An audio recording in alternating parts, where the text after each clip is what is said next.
Hi there, and welcome to the Sound of Anthem. We're very excited to be here and have an opportunity to show you some of the things that we accomplished on this game. Today we're going to walk you through some of the high-level concepts of the core audio experience, but then also dive deep into some of the more interesting sound challenges we faced while working on this project. We at BioWare take great pride in building unique, engaging audio experiences.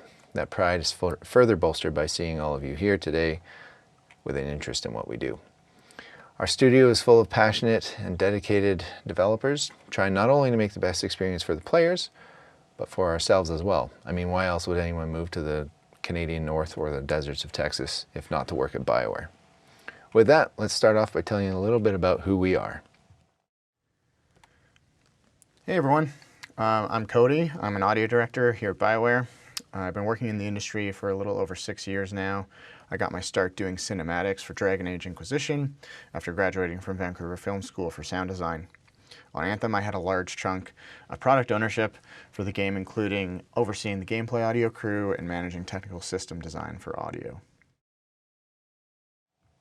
As for me, I've been working in the games industry since 2006. Initially, I studied out of the Art Institute of Vancouver, and then like Cody and many of the others at BioWare, I took the audio program at the Vancouver Film School. More relevant to our talk, I've been at BioWare for the last 6 years, where among other things, I am the director of audio. Up next, I want to introduce to you the core audio team. This is our work family. This is, or at least was, the Anthem shipping team at BioWare. What Cody and I will be presenting today is a result of many months and years of hard work by these fine people, and we couldn't be prouder to be doing so. Now I'm going to walk you through some of the core tenets and understandings about the audio vision and how we set ourselves up to execute upon those. Anthem was a project that's been in the works for a number of years at BioWare. Starting small, but even in its infancy, it had been a noticeable departure from the titles and playstyles that we're typically known for. Where previously we lent into fantasy with Dragon Age or sci-fi with Mass Effect, Anthem was more of a combination of those, a science fantasy reality.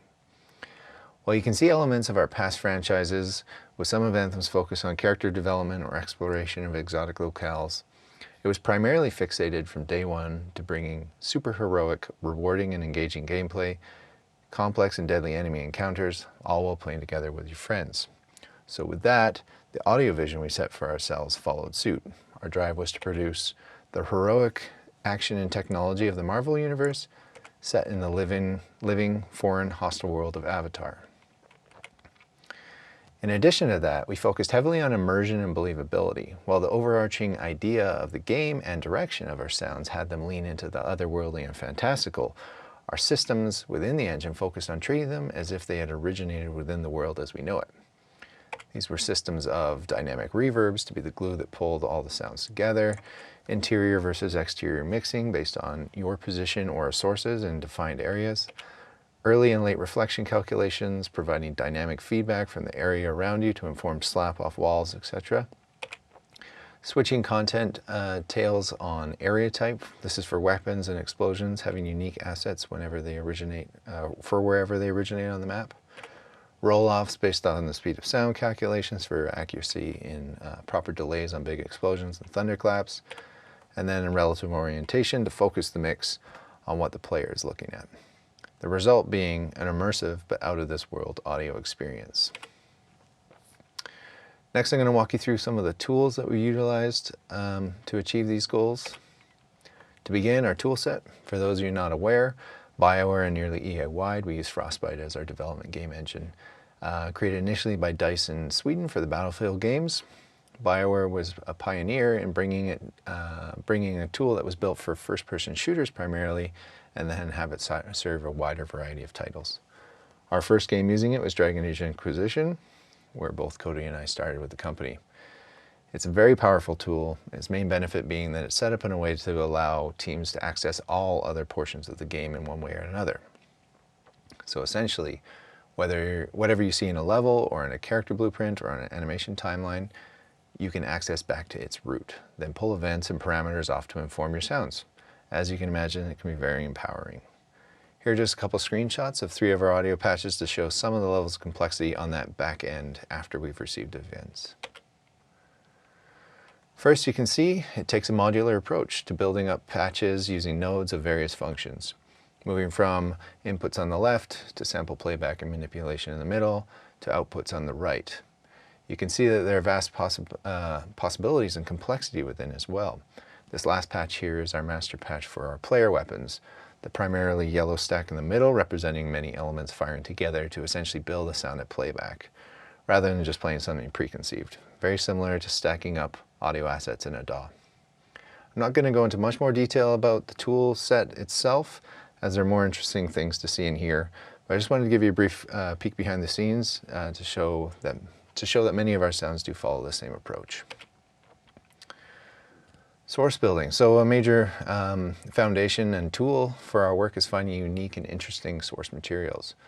Over the project cycle, our internal libraries grow exponentially as we put heavy importance on gathering content as well that will help us create an experience unique to us. With regards to recording, here are some pictures of a handful of sessions that our team has done in the last couple of years, covering everything from dropping and smashing cars in a junkyard to handling antique knobs and switches, didgeridoing a didgeridoo, taking part in cross-team weapon recordings. We did big walla sessions, lots of ambiances, electro sloosh or electromagnetic captures of everything, plunging yogurt, blacksmith shops, a bumblebee in a water bottle, singing bowls, and squeaky floors, and on and on and on. So in addition to that, modular synthesis was a big contributor for this project. As you can see, our previous sound effects supervisor, Mike Kent, had caught the modular bug pretty bad over the years leading to ship. This condition, fortunately and unfortunately, spread within our team, seeing some people building their own racks and others experimenting more with our multiple hardware synths that we pass around the studio. But from this rack, Mike had developed and defined many of our sound palettes and iconic earth-shattering content. It inspired and often functioned as a communal collaboration spot within the halls of BioWare Edmonton, but always seemed to deliver something new and amazing.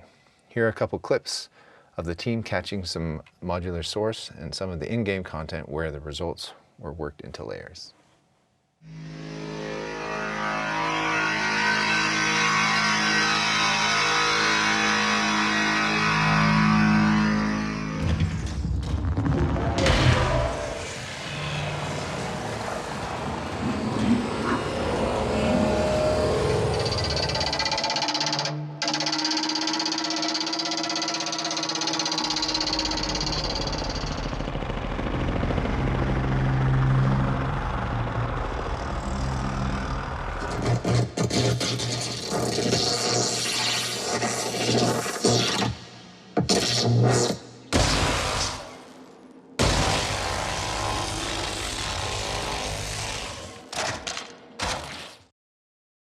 Moving off of our tools per se and into some game content. First we'll talk about music. Music is often seen as the most important element in a game, or any media for that matter. It provides the emotion, the suspense, the drive to an experience that in many cases would have been void of it. It's an understatement that in any of our projects, when the music is implemented, it changes from essentially being a tech demo to a living, breathing experience. It always acts as a great unifier with the team at large, something for everybody to get behind. With the music for Anthem, we got a mix of otherworldly sounds, driving action-filled beats, and a mysterious suspense, all in the right amounts. To get this, something we do for all our games at BioWare is develop a series of palettes for our content.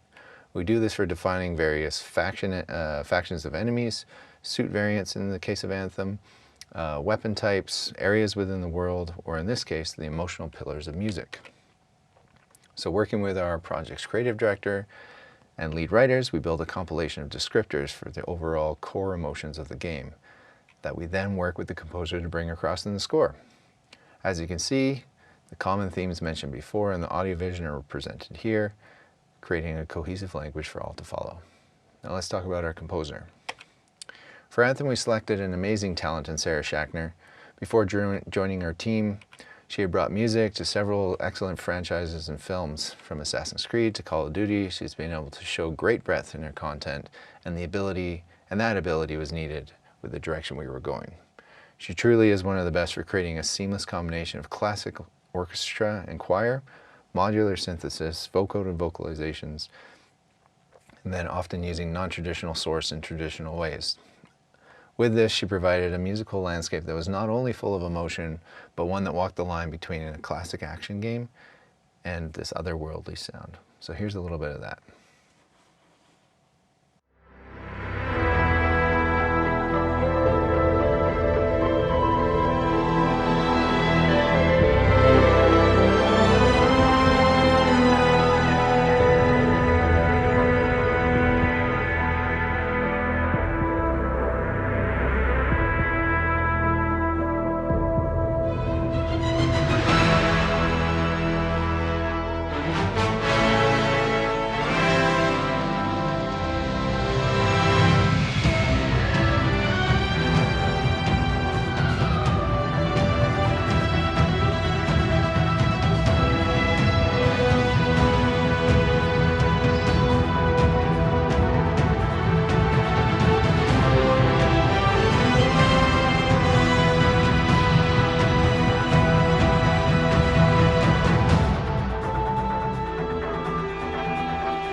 At this point, I'm going to turn it over to Cody for a bit. He's going to run you through some of the more in-depth implementations of the core gameplay experience with some examples of each.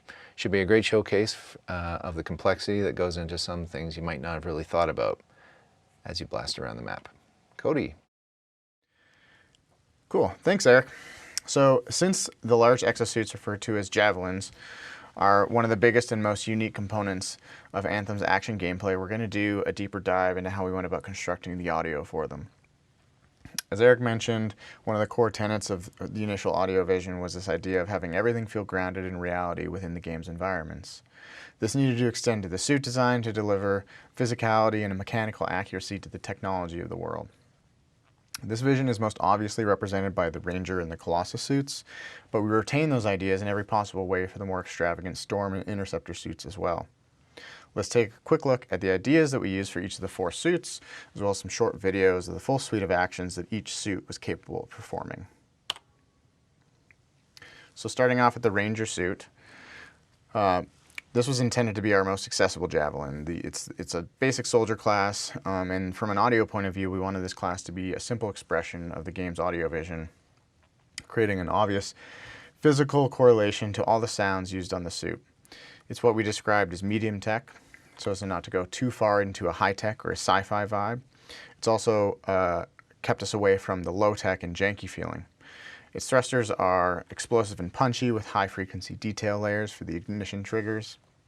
Its locomotion uses realistic servos and detailed mechanical movements to create a really clean but grounded feel.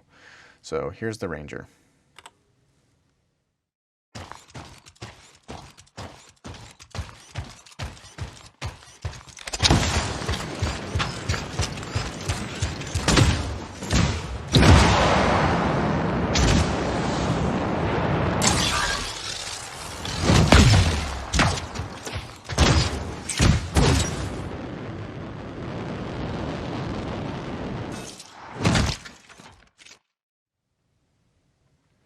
So then from a production and a technology basis, building the Ranger suit gave us the template for all the suits that came after it. And while there were minor deviations from the design for that template, pretty much held true throughout production. Next up, the Colossus suit. This was, in every sense of the word, our heavy class. It's the tank. The audio team affectionately referred to it as a garbage truck. We wanted it to be the most aggressive and lowest tech. It needed to sound sturdy and weighty, but not messy, if possible. And we pushed it the furthest with distortion effects in the thruster sounds to bring out that realistic rocket launching crackle. Its servos were really grinding, and its mechanics were thick and chunky. So here's what the Colossus sounds like.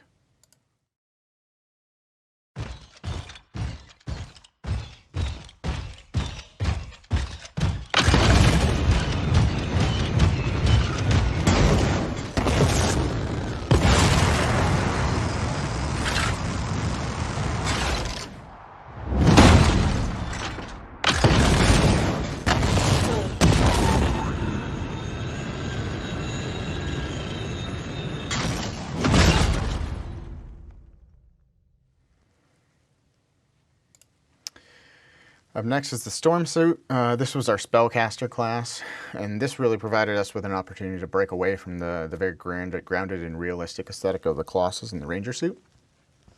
This suit wields the power of Ember to create magical spells and propel itself around the environment. So for the audio, we wanted to have a consistent feel to all the things the suit was capable of doing with that specific power.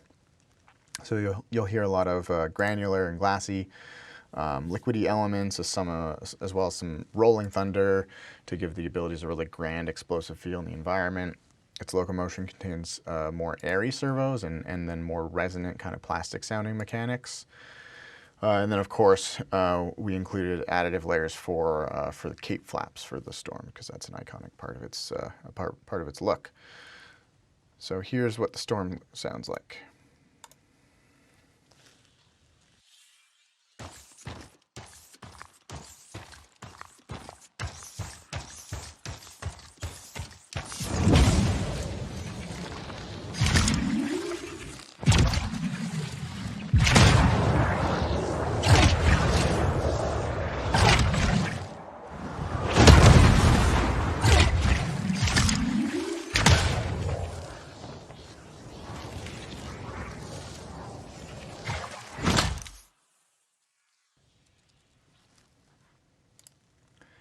Next up, the Interceptor suit is our melee and gadget suit.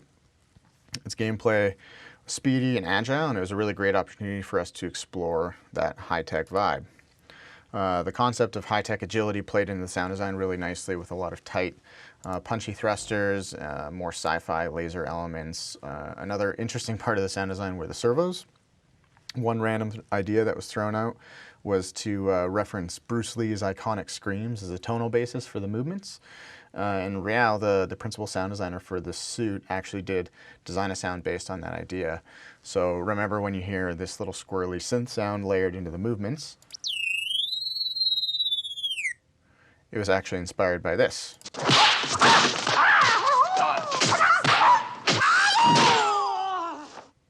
Okay, here's the Interceptor.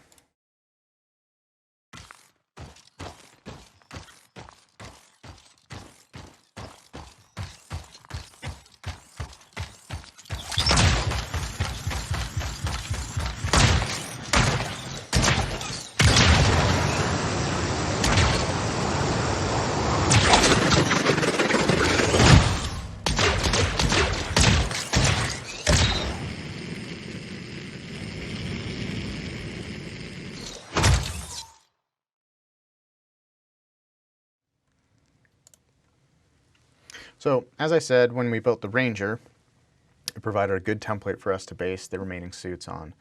So let's go over what the shared components of that template were, and then I'll dive a bit deeper into some of the specifics of how we implemented this content. So for the template we had basic locomotion, so this is all footsteps and movement. Thrusters, these were any actions that the suit uses its jet boosters for.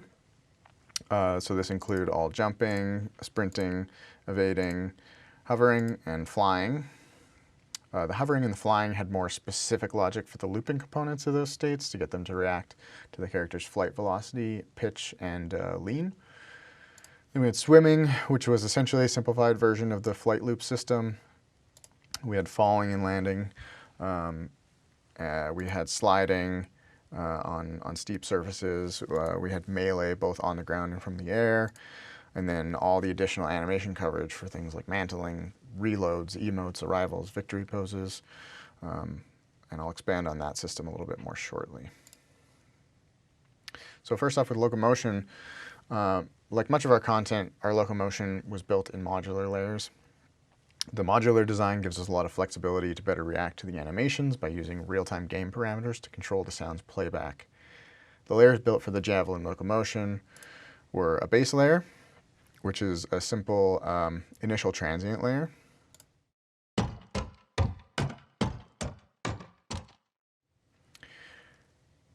Then there's the mech layer, which is the second transient and the mechanical detail.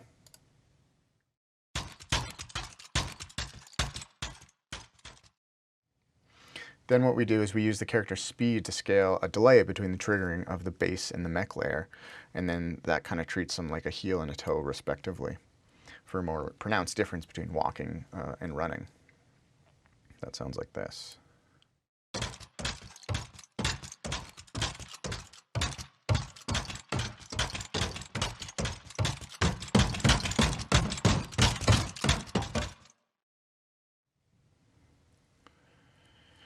And then we have the servo layer. This is for syncing with arm movement and filling the gaps between the steps. We adjust the pitch of the servo layer based on the character's speed. Interestingly, going against our initial instinct to pitch it up when the player ran or sprinted, we found that pitching it down had the effect of making the suit sound like it was under greater strain to propel itself forward.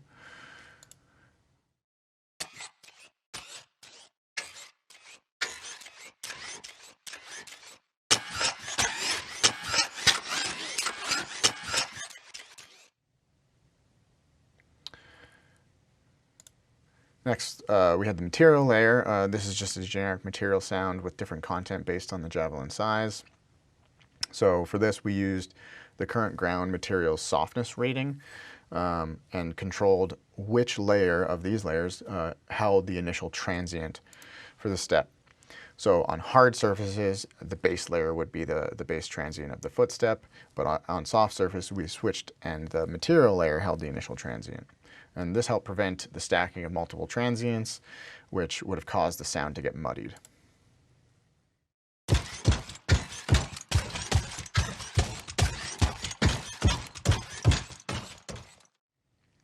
And then finally, the weight layer was just a simple low-end bump to give a consistent weight to the suit.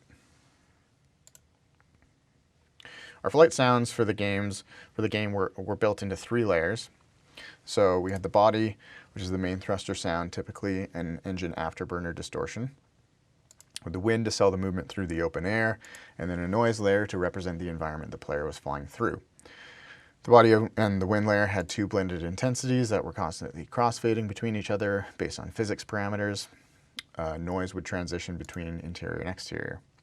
So controlling all 3 of these layers is something we call thruster load. We use the pitch and the lean of the character as well as the user's up-down stick deflection to generate a single value representing the thruster load. This controlled the intensity of the sound as well as the intensity of the thruster VFX. So flying straight down gave you more wind and less thruster, and flying straight up or banking brought more intensity to the boosters.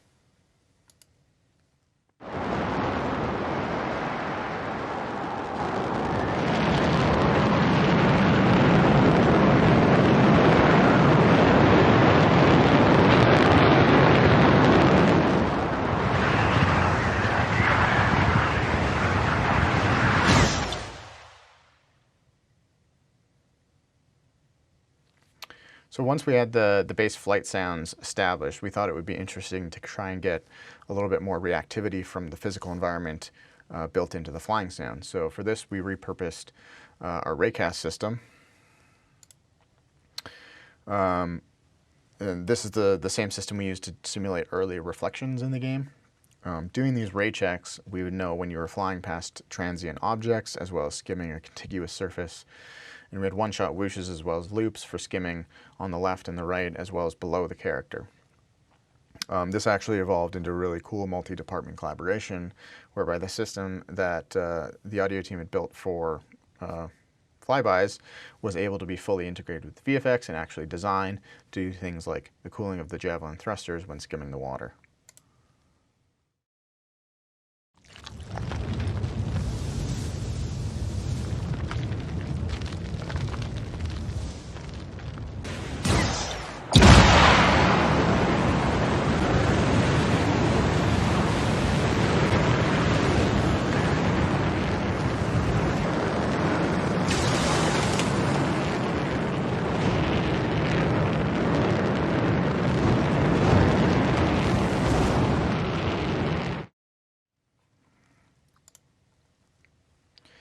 One of the challenges we had with the audio design for the suits was getting them to feel really heavy and complex without going overboard and layering too much audio onto them.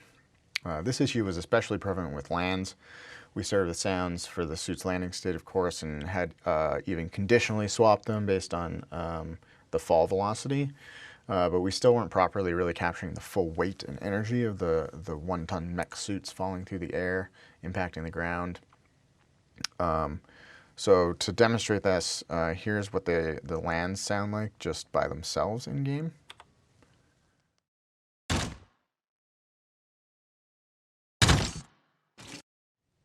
So our first thought, our solution was to add a system for playing audio on the falling state as it would lead into the landing state. So at first we just had a simple wind loop that played based on the fall velocity of the character.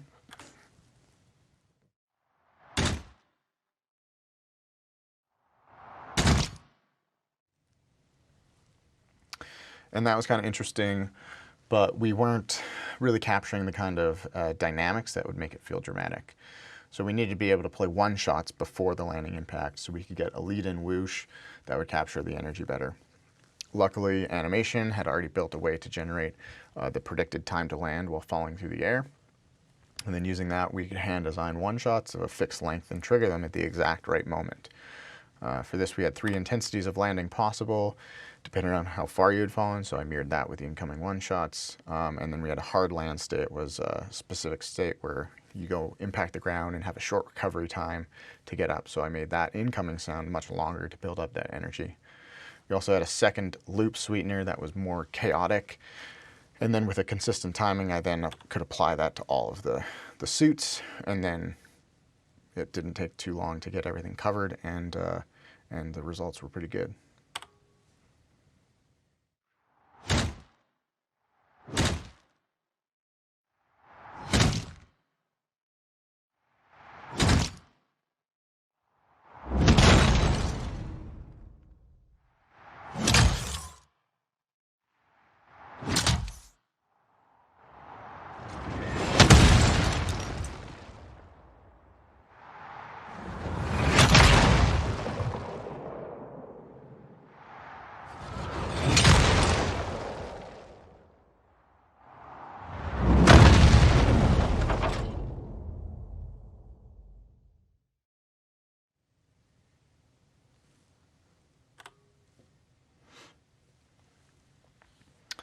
So for nearly all the Javelin movements, we knew it would be important to give ourselves the tools to hit all the animation content that the team would be making without having to do hand-edited and bespoke audio for each animation. So this process is pretty much identical to what we've developed on previous projects for taking cloth and movement Foley. Here we just needed to abstract the content to fit with the Javelin sounds of servos and mech movements. To do this, we basically identify a short list of event types, so that we could design a bucket of Javelin-specific content that could be reused for all the animations. The content for the event sounds like this.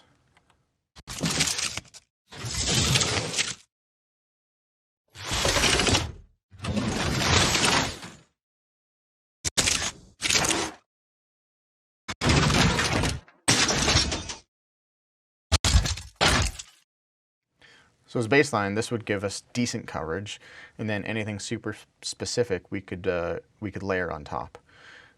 These events then they could be called on the timelines for the animations. The event calls are all generic because this timeline can play on any Javelin. So the specific Javelin that they were played on is passed to the sound patch on the back end to do the correct asset selection. So here's an example of one emote tagged entirely with generic calls playing on 4 different Javelin types.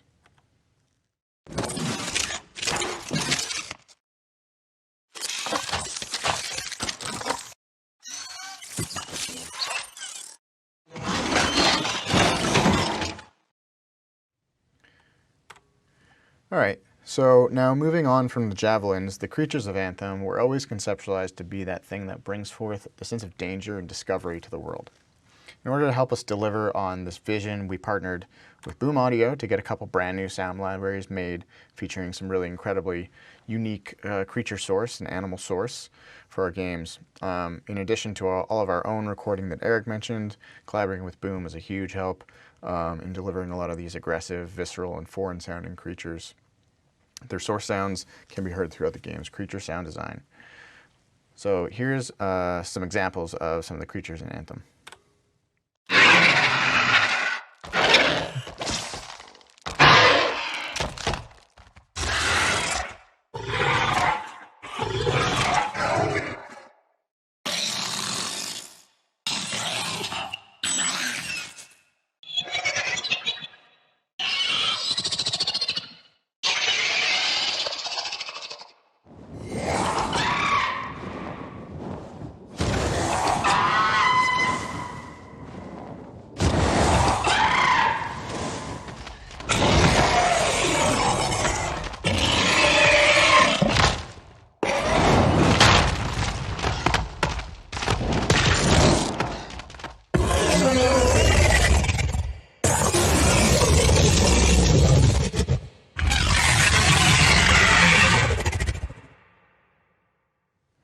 Interesting tidbit is that one of the source sounds for the arachnid queen at the end there was actually a really squeaky dishwasher that was in our old building here in Edmonton. So moving away from the wild beasts of Anthem, we wanted to also talk about how we approach building a creature language through enemy vocal sounds. It's a really difficult task that requires building a small collaborative group working across several departments, including writing, art, and design. Additionally, at BioWare, our VO is handled largely by our dedicated VO and performance department. So it's really imperative that all these stakeholders work closely together in order to deliver the highest quality end results. For the scar specifically, the direction for the palette was that these are actually swarms of insect-like creatures, and they'd actually just began mimicking humans in their appearance, in their technology, and ultimately in their speech, but it wouldn't be something that they actually were speaking any intelligible language. So the challenge here was to create a characteristic for this faction that preserved the relatability and emotion of a language without containing any significantly recognizable speech. Our first step with this was to engage with our writing department and start brainstorming ideas. One of our writers wrote up a script for the scar that she loosely based off some Hungarian that she had learned when she was young. So she wrote up this cue sheet, and then we recorded a scratch session locally to test out how the language worked. So here are some examples of raw audio from that scratch session. Nesmir! Zordik! Odakos! Locksfadam! Yordakais! Vikazor!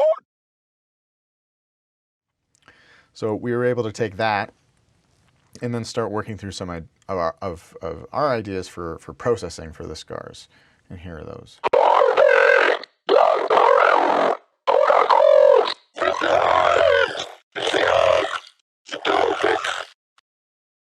So as you can hear, having the language scripted was only half the battle. Our challenge would be in providing a solid and reproducible direction for how we wanted actors to actually perform the lines. The idea being that we needed to be able to scale up to several different actors performing these scripts to get variations.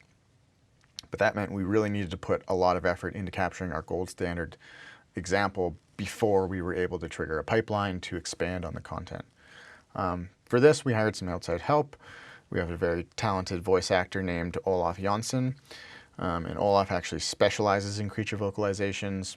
So he took a shot at our script, and this is what he came back with.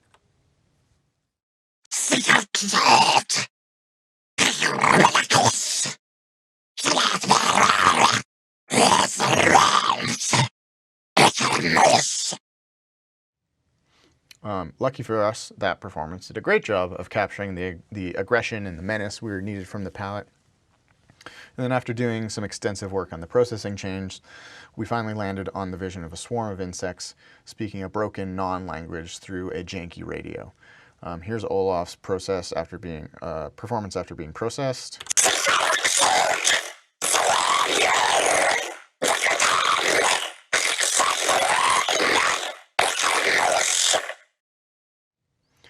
So now, of course, we had this fantastic example content. It was much easier to get other actors to perform that script, provide consistent, high-quality performances than we could reliably batch process using our SCAR processing. And then here are final versions from other performances.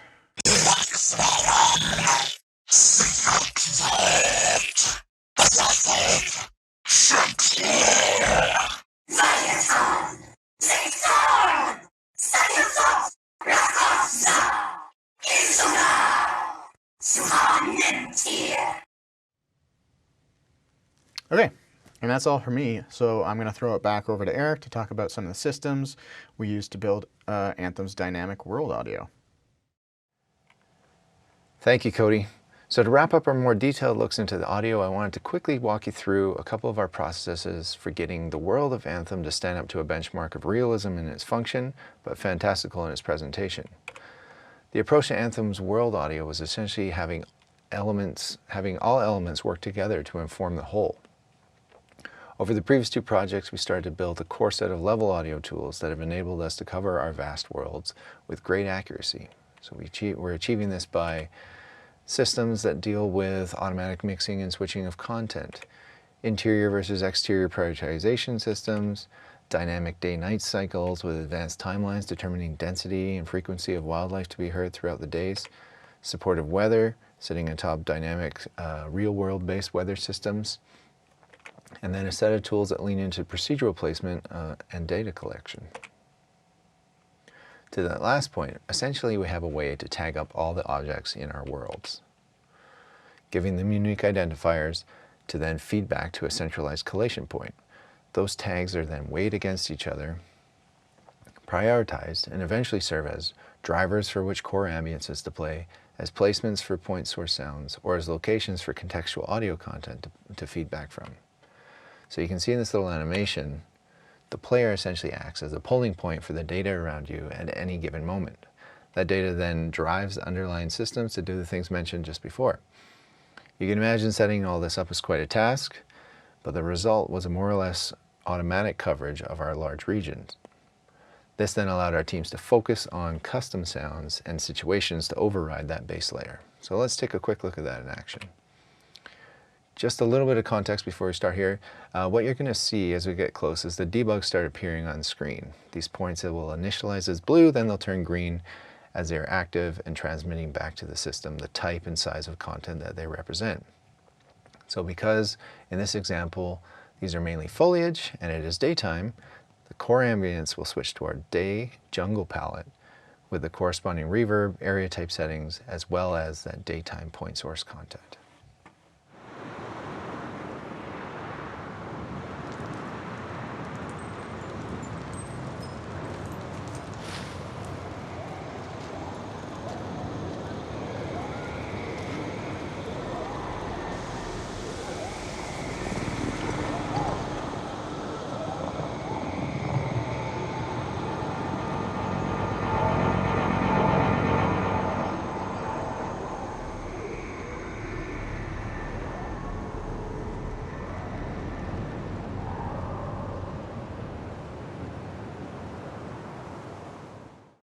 Next, peripheral to that, but still a core level system that we lean on heavily is what we call big world sounds. While we cover the base of the ambience with a quad of representative error winds, in some cases through that system we just spoke about, we use the big world system to populate the world with all types of dynamic environmental content. The system in its most simplistic form essentially picks sounds from a set of defined buckets and throws them randomly 360 into the world around the player. Nothing new there. This being at definable distances and timings between its triggerings. These could be anything from the obvious like distant construction work, creature calls, and all the way to the more area defining and mood setting ambient swells that we lean into pretty heavily. Essentially, these are sounds of unseen source. In its more complex form, we can then associate its placements to not just pick randomly, but to look for the points that I demonstrated in the previous section.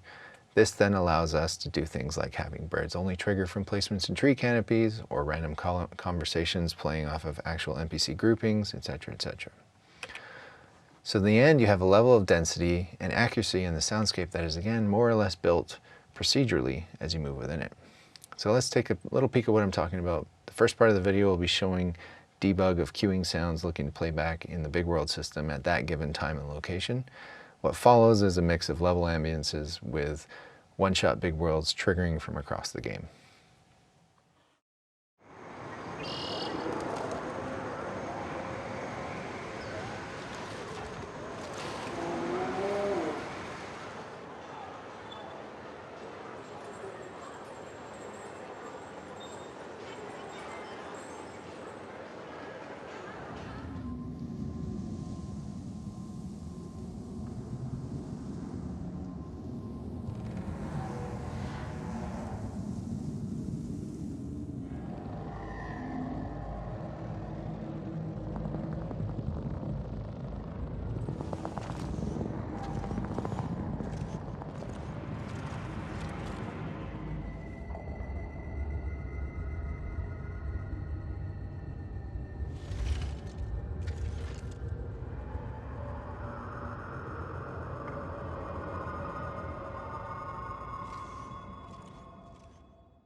The mix was a time where our adherence to organization and pre-planning really paid off. This was compounded when put in combination with the game's more procedurally driven mixing attributes. With things like making sure our audio patches were as lean and approachable as possible, so the team could focus on making great sounds versus struggling with implementation. We had RMS-driven EQs to give us control of different bus interactions on the fly, setting up our sound content to be prioritized properly against the many thousand other sounds trying to find a spot, having specific mix states and dynamically driven mixers set up for pulling out elements when we want to focus your ear. HDR mixing based on loudness values we associate to given sounds or groups of sounds. We centralized our reverb controls to have uniformity across all levels. And then having implementation, asset prep, and design standards set up for the team for content going into the game. These and many other things allowed us to get a handle on what is a very busy mix environment. Additionally, and lucky for us, this past year in live service has given us the ability to continue to evolve our mix in ways we haven't been able to in past projects. So let's take a little look at what I'm talking about with some action and some gameplay. This is fun. It's like finding lost treasure. Lost treasure guarded by scars. Scars? What scars? Sorry, freelancer. Looks like they're only at your location. How is that fair? Just lucky, I guess.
Dominion forces.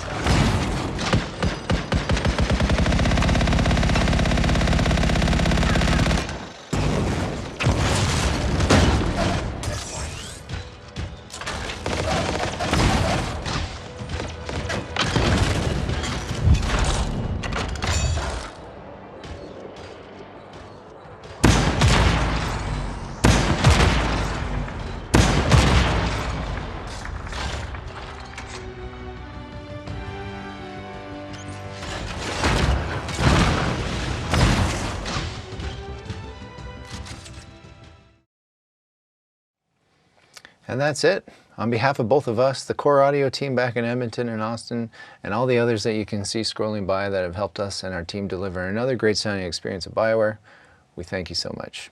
Thanks for having us here today.